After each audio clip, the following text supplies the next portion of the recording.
Hello, everyone, and welcome to Six Figure Souls, Doing Good and Making Money. This is a very special season 5 where I am interviewing our co-authors for our collaborative book, The Ultimate Guide to Creating Your Soul-Aligned Business, 25 Practical Strategies from the Experts.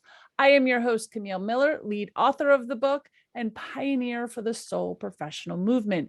Today, we are interviewing Kiki Magnuson. She is the author of chapter 24, and it's called Fueling from Within, How to Build Your Best Self While Building Your Best Business. There's a copy of our book if you haven't seen it yet. Thank you, Kiki, for being a part of our interview today. Thank you. Thank you for having me. Is this your first time being an author? Yes. First time Very reading? first time. Yeah. Why? We're going to talk about you in your book, but I always think it's curious. Like, why did you feel like now was the time to jump in? Yeah, great question. To be honest, I didn't know when was it the right time. Back in 2019, I went to a 3-day mastermind retreat in San Diego, and it was all around entrepreneurs, fitness professionals, and I had someone tell me that day that they're like, "You're gonna write a book, Kiki." I'm like, "What?" Like, planted the seed very and I was like, "Why me? I have nothing to write." I'm like still, it was a 1 year in business. So I was still very fresh and new. Just couldn't wrap my brain around like, what is it that he envisioned me to be able to do? And so over the years, that seed kind of marinates, it kind of grows. And I was like, okay, I think if I have the opportunity, I definitely would love to maybe start with a cookbook, since I'm I'm a nutritionist. I do a lot of cooking, or maybe it'll be around health or something like that. And to be honest, I think it was fate when you approached me and you're like, "Hey, I'm looking for people to come together and write a book, a collaborative book." I was like, this is my first step into writing books. So I think I'm not done for sure. So, Awesome. But I'm really excited. And I took the opportunity. It was like a leap of faith, right? You don't know what you're putting yourself into. You don't know what's going to happen. And it just kind of just take that leap and let's see what happens. Awesome. Let's start off with just talking a little bit about you and your background, and then we'll jump into your chapter and that sort of thing. So let's talk about you. Sure, you yeah. are a health coach, a nutritionist. Tell us a little bit about you and your journey, a little bit of where you got to where you are today. Yeah. So everyone knows, I'm Kiki. I started off with my journey back, I want to say right out of college. So 2012, 13, as a personal trainer. I'm an online nutritionist now, but it evolved over the years. So I thought I always had a passion for giving back. How it all started was my physical therapist really helped me get back to being an athlete, because I was a soccer player and a track runner in college. Mm-hmm. And seeing someone serve you in a way that impacted you in a positive way really stuck to me. And I was like, I want to give back to people. I want to have meaning in this world. Serving others through fitness or some sort of movement corrective, could be either physical therapy or occupational therapy, whatever it is. I thought that was my path. Loved the fitness world, but something was missing. I had that drive at the beginning, but then it kind of dwindled over the years based off of I want to say could have been burnout, could have just been the hours that I was working. But I also wasn't the best at my own diet. Growing up in college, my parents did a really great job. My mom was a stay-at-home mom, so I'm so blessed to have someone who was there for me. She literally lived on our schedule, so it's to the mercy of us. But she cooked at home, but there was no additional education around nutrition, like how to eat well for purpose of your gut or for fitness. And slowly, when I got to college, you start making your own decisions. You make poor decisions because you're like, I'm on my own. I can eat Kellogg's for breakfast, and I can have pizza, lunch and dinner. Yeah. And I found that when I graduated college, I wasn't happy with who I saw in the mirror based off of the food choices that I was making. So I fell in the trap with a lot of women who start to like exercise a bad diet or start to calorie count or do these crazy juice cleanses, like done a bunch of things that I thought was quote unquote a good choice or like a good way to kind of fix the problem that you were having, but it wasn't teaching me anything. If anything, it was depriving me and making things even worse. So when I decided to go get my master's, I decided to pivot and go into nutrition because that's where I struggled. I was like, if I'm going to fix the problem, I'd rather be educated correctly along with learning how to treat it for myself. And then in turns, I can help others. And that completely opened the door to a huge passion that I thought I never had. I love food. I love cooking. 2018 is when I actually launched my business officially. And if you were to ask me back in like 2012 out of college that I would be an entrepreneur having my own business, I would have told you, you're crazy. That seems a lot of work, a lot of hours, it just seems too overwhelming. But it started small like anything else, like just how with the book, if you plant the seed and eventually it grows. Right. So one client turned into 2, turned into 3. And it all started with one client asking me, hey, I want to pay you directly and nobody else. And I was like, I don't know if that's a thing. Is that a thing? And I can get paid for like coaching people. And this is early on where it's pre-COVID. So, the online world was still very like unknown, like Zoom wasn't a thing. So I did phone calls. Like that's how I like did my consultations and also my coaching calls. And it really took off actually during the pandemic, during 2020. Right. So knowing that I now had something that people not only desired, but actually needed, it's mind-boggling how us as a society are continuing to be unhealthy.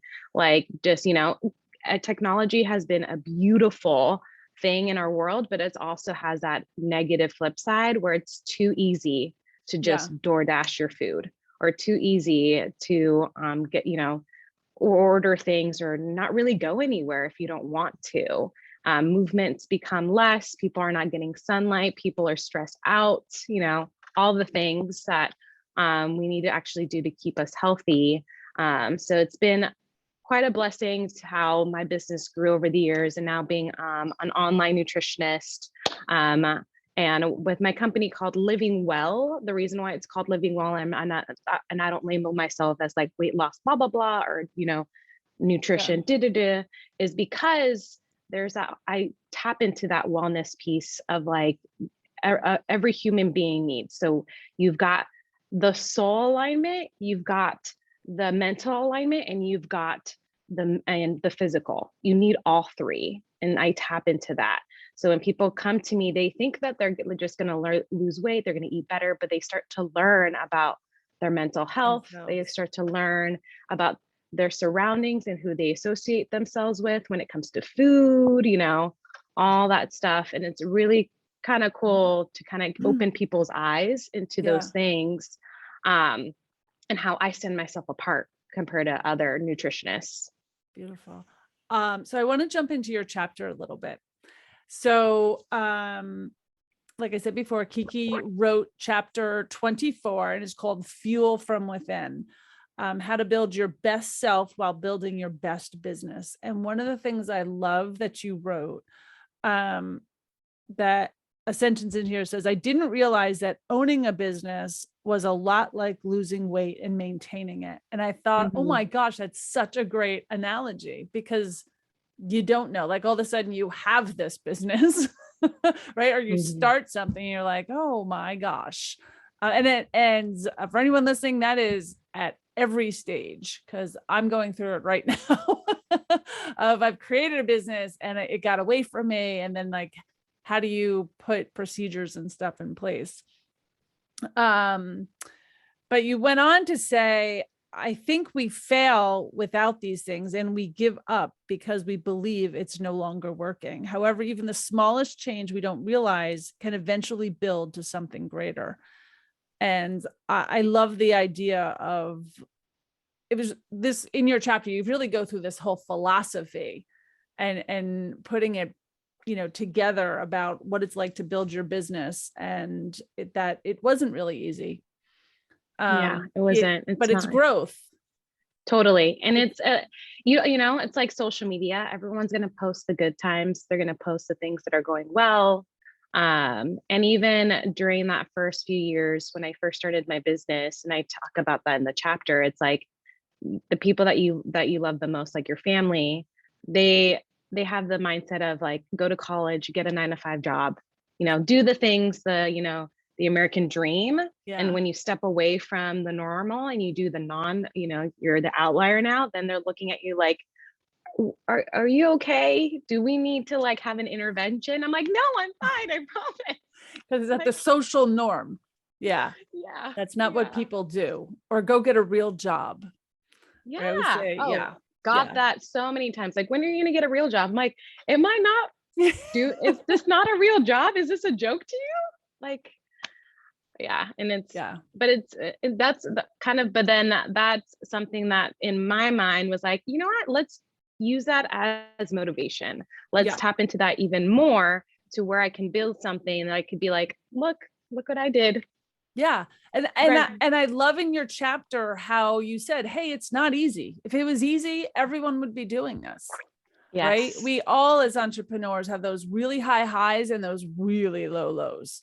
And it's lonely because unless you're surrounded by other people that think like you do, that understand like what you're doing, or other entrepreneurs in general, regardless of what they do, that you don't really have that support.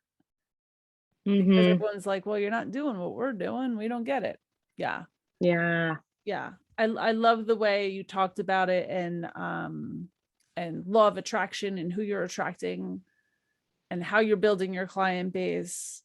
I thought it was really a stellar story. Thank you. Yeah. Very inspirational. And then in her chapter, she shares the strategy of how she put it together. But really not only about building your business, because that's what the book is about, building your business, but you gave your personal story and how you went through it. But I love that it was all about nourishing you as a person. And that's what also creates a successful business. 100%. Because even those people that are like, multimillionaires, we see these with celebrities, like high level athletes. Those do stupid stuff, right? They'll get themselves into trouble. They'll be and then get themselves in trouble with the law or drugs and alcohol because they are looking for help. They're so unhappy with where they're at of that high level of success that along the way, they've had to make sacrifices, and who knows what kind of sacrifice was it? Was it their mental health? Was their physical health? Absolutely. Was it even their their spiritual, their connection with society and their community? And if you totally abolish any of those three, then it, eventually one's going to give. I talk about that with my clients all the time in a session that I do once a week. And I talk about these three different like spheres that we have. And if you try to eliminate or even sabotage one section, you're going to eventually, it's all going to dwindle. Yeah. So I found that if someone really sacrifices themselves, their businesses might grow, but eventually you're not going to be healthy. You're going to suffer. Your family is going to suffer with you. If you have a partner, like it's all going to go downhill eventually. Right. It's kind of like the wheel of life, right? It has to be balanced in all areas to keep going around. Otherwise the section is flat. Yeah, exactly. Yeah. And then it's like, we're all humans. It's not going to be a perfect, all the time. But if you're aware of it, like I'm constantly aware of like, oh shoot, I didn't go to bed early and normal that I did last night because I'm preparing for an event this weekend and I stayed up, like, okay, now let me make sure the next few nights I'm just going to go back to what I was doing. We went on vacation not too long ago. Of course, you eat out, we didn't really work out, felt a little sluggish, but I'm going to get back into my routine when I come back. We have these little deviations that we do here and there, but if they're not astronomical to the point where it's pulling you down completely, then that's part of that whole moderation, living that like 80-20 kind of balanced life. Yeah, I love it. So what type of advice would you give someone just starting out we know you gave it in the book, but just as a quick thing that you can do if they haven't read the book yet, but they're listening to this podcast, and what little tidbit of advice could you give someone who's thinking or watching you and saying, well, I just got out of school, or I'm a nutritionist, or I'm struggling with this thing, but how do I create a business out of it? Yeah. So as far as in the nutrition world and how I was able to build mine is starting small, like don't go into the deep end right away, because you think you might be able to tread, but you might sink. And we don't want people to sink. And that's how I felt like I started. I started in the shallow end. And as I got braver and had more resources, also the finances, I was able to tap into and get deeper and deeper and deeper. And if you do it strategically like that, I think that will be a good way. Also, two other big tools and believers that I had that really helped my business. Second is get a mentor. Get someone that can guide you. Because if by doing it by yourself completely, I made stupid mistakes that I was like, that was a waste of money. Shoot, I shouldn't have done that. And now I have a business goes that I meet every month. We tackle into like, what are our goals? And I have like my year goal, right? That I've been like, okay, this is what I'm striving for the year. How close am I? Whereas like, if you kind of write things like planners are beautiful, we can have little apps and blah, blah, blah. But if we have just ourselves, who's going to keep you accountable? Right. I totally need a coach for the gym. Like I have to sign up for my yoga class. Like if I signed up and they say that they're going to have a $25 cancellation fee, I'm like, shoot, I'm going, I'm going to make it. I don't want that them to charge me. So having that mentor is huge. And the third would be surrounding yourself with entrepreneurs, or getting yourself in like a mastermind group, a networking group. Those have been huge. I think that's what really changed for me was in 2020 when COVID happened. I just tapped into all of those groups because they were all remote. So I was like, okay, might as well. I'm stuck at home with my husband and my dog. Love you guys, but you guys can't grow my business. I need to figure out how to do it. Let me start meeting people in other areas of the world, especially because we're all on Zoom. And if you do those three things, you can brainstorm, you can get ideas, you can collaborate, like that's how I met you there. If I stayed home and just did anything else, I probably would have. And like, we're in two cross, places of the world or of the country. So it's kind of crazy to be on both ends and still be able to connect like this. So yeah, those are my three big takeaways with growing your business. Those are good takeaways. All right. My last question of the day is overall thoughts of the book. If someone was thinking of purchasing it or why they should do it, what were your thoughts of the book as a collaboration? Oh, I loved it. So it comes very unique. Because I do a lot of personal development books. I try to buy a bunch of them so I can continue to grow myself. And I think this one stands out a lot because it has so many good nuggets with different ways of viewing business. So you got, you've got the music, you've got the tapping, you've got travel, you've got, nutrition, you got finances, like you literally have everything in 25 chapters, which is phenomenal. So to see that, it's definitely worth the money. And it's something that I think everybody at every state of your business, you could be starting off and you can get a lot of value at it. You can be, a few years in, you could been like on your way out even, and you could still learn a lot from the book. Absolutely. Well, thank you, Kiki, for being on our show today. Thank you. This was fun. Yeah, it was. I also want to let everyone know that Kiki will be one of our speakers at our Soul Professional Summit in Savannah, Georgia in February. So you can go to our website, soulprofessional.com, and look more about that. But we are excited to have you as part of our author collaboration and doing workshops for us there. Yes, I'm looking forward to it. Yeah. Can't wait. All right. I want to show everyone the book. So there it is. The Ultimate Guide to Creating Your Soul Aligned Business, 25 Practical Strategies from the Expert. It is available on Amazon. So you can go get either the hard copy, which I definitely recommend because it's a workbook, or you can also get it as your PDF reader. All right. So thank you everyone for joining us today. For more information about the Soul Professional movement, go to soulprofessional.com. This podcast is sponsored by the Natural Life Business Partnership, a global professional organization and business incubator for the soul aligned professional. If you live in a higher vibration, have an alternative approach to business, and want to help repair the world, join us for our next meet and greet. You can find the next date that fits you and your time zone at soulprofessional.com. Thanks, everyone.